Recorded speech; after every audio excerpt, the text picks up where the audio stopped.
শবে কদরের কোনো আমল আছে কিনা? শবে কদরের আমল আছে ভাই। শবে কদরের সব ধরনের ইবাদতই করার চেষ্টা করতে হবে সাধ্য অনুযায়ী, যেগুলো করা সম্ভব হয়। বিশেষ করে কোরআন তেলাওয়াত করা, দুই রাকাত করে লম্বা কেরাত, লম্বা রুকু সিজদা দিয়ে যতটুকু পারেন নফল নামাজ পড়বেন।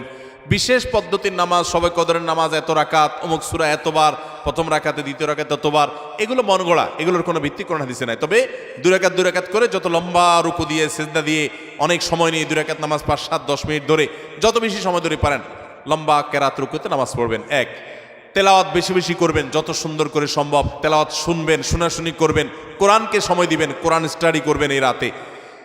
আর বিশেষ করে একটা দোয়া আম্মাজান আয়েশাকে রাদিয়াল্লাহু তাআলা আনহাকে নবী করিম সাল্লাল্লাহু আলাইহি ওয়াসাল্লাম শিক্ষা দিয়েছেন, আল্লাহুম্মা ইন্নাকা আফুউন তুহিব্বুল আফওয়া ফাআফু আন্নী। আল্লাহ আপনি ক্ষমাশীল, ক্ষমাকে ভালোবাসেন, আপনি আমাকে ক্ষমা করুন।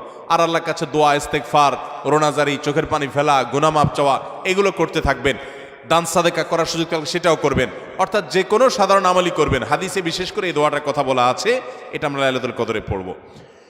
শবে কদরের নামাজের নিয়ম কি, কত রাকাত পড়তে হবে একটু জানাবেন। শবে কদরের নামাজের নিয়ম কি? একটু আগে আমরা বলেছি যে শবে কদরের নামাজের আলাদা কোনো নিয়ম নাই। অন্য যে কোনো সময় যে আমরা নফল নামাজ পড়ি ঠিক একই পদ্ধতিতে আমরা শবে কদরে পড়বো, লাইলাতুল কদরেও পড়বো। আমরা বিশেষ করে অনেকে মনে করি লাইলাতুল কদরের প্রথম রাকাতে অমুক সূরা এতবার পড়তে হয়, সূরা ফাতিহার পর দ্বিতীয় রাকাতে তমুক সূরা ততবার পড়তে হয়। এগুলো সবগুলো মানুষের নিজেদের বানানো। কোরআন বা হাদিস এরকম কোনো ফরম্যাট শবে কদরের জন্য আলাদা ঠিক করে দেয় নাই। ওইটাকে আমরা আবশ্যক বানালে বরং সেটা বেদাত হতে হবে, বেদাত হতে পারে।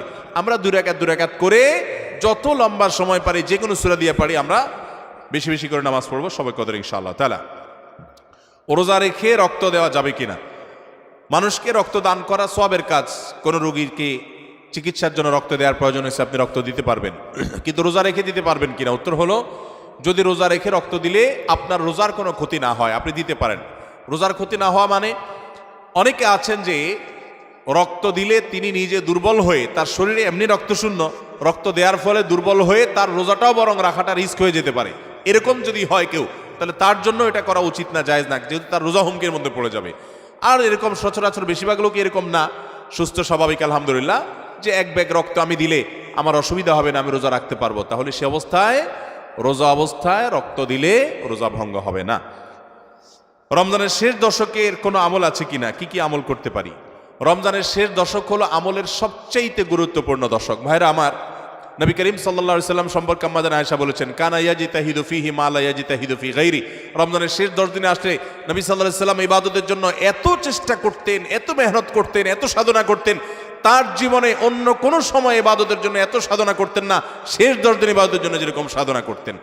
এবং আম্মাজান আয়েশা বর্ণিত হাদিসে আরো বলেছেন তিনি, নবী করিম সাল্লাল্লাহু আলাইহি সাল্লাম কানা ইদা দাখালাল আশার, রমজানের শেষ 10 দিন যখন শুরু হতো, আহিয়া লাইলা, সারা রাত আর ঘুমাতেন না, শেষ দশক কখনো ঘুমাতেন না।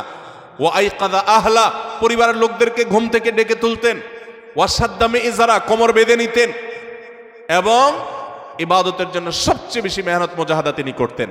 ভাইরা আমার, রমজানের শেষ দশক হলো ইবাদতের সবচেয়ে গুরুত্বপূর্ণ সময়। আমাদের বেশিরভাগ মানুষ ঈদের কেনাকাটায় আমরা ব্যস্ত হয়ে পড়ে, শহরের মানুষ গ্রামে যাওয়া ব্যস্ত হয়ে পড়ে, গ্রামের মানুষ শহরের মানুষকে ওয়েলকাম করার জন্য ব্যস্ত হয়ে পড়ে। আমাদের শেষ দশকের ইবাদত হয় না। শেষ দশক ইবাদত করার চেষ্টা করবো তো ইনশাআল্লাহ। শেষ দশকের প্রধান ইবাদত হলো এতেকাফ। শেষ দশকের প্রধান ইবাদত কি? এতেকাফ। এতেকাফ করার চেষ্টা করবেন। আমরা শেষের দিকে এসে এতেকাফের কথা বলি, তখন আপনারা এটার ফজিলত বুঝেন না। নবী করিম সাল্লাল্লাহু আলাইহি সাল্লাম রমজানের রোজা 3 হিজরিতে ফরজ হয়েছে, তার ওয়াফাত পর্যন্ত কোনো বছর শেষ দশকের এতেকাফ ছাড়েন নাই, মসজিদে এতেকাফ করছেন। যুবকরা এতেকাফ করবেন তো ইনশাআল্লাহ। 3টা ইবাদতের স্বাদ নগদ পাওয়া যায়, আমি কোরআন হাদিসের আলোকে আমার অভিজ্ঞতার মিশেলে আমি জানাচ্ছি। এর মধ্যে একটা হলো, লম্বা সময় নিয়ে যদি সেজদা দিতে পারেন, বিশেষ করে তাহাজ্জুদে, তো দেখবেন এটার স্বাদ আপনি অনুভব করবেন। আর দ্বিতীয়টা হলো এতেকাফ। এতেকাফ রমজানের শেষ দশক যদি মসজিদে বসে যেতে পারেন, গাঠি বুসকা নিয়ে, কিচ্ছু করতে পারেন না, শুধু বসে গেছেন মসজিদে 10টা দিন, আপনার ফিল হবে যে আপনি আল্লাহ তাআলার চৌকাঠে এসে পড়েছেন। এতেকাফের মজা যারা একবার পায়, তাদেরকে এটা থেকে দূরে সরা রাখা যায় না। আর 3 নম্বর হলো আরাফাতের ময়দানের দোয়া।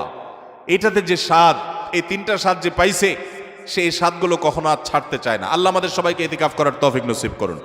রমজানের শেষ দশকে ইতিকাফ করবেন, বেজর রাতগুলোতে বেশি বেশি ইবাদত করবেন, অন্য রাতগুলোতে ইবাদত বন্দি বেশি বেশি করবেন, কোরআন তেলাওয়াত বেশি বেশি করবেন, কারণ এই দশকে লাইলাতুল কদরে কোরআন নাজিল হয়েছে। আর নফল নামাজ, অন্যান্য দান সাদেকাও বেশি বেশি করে করবেন।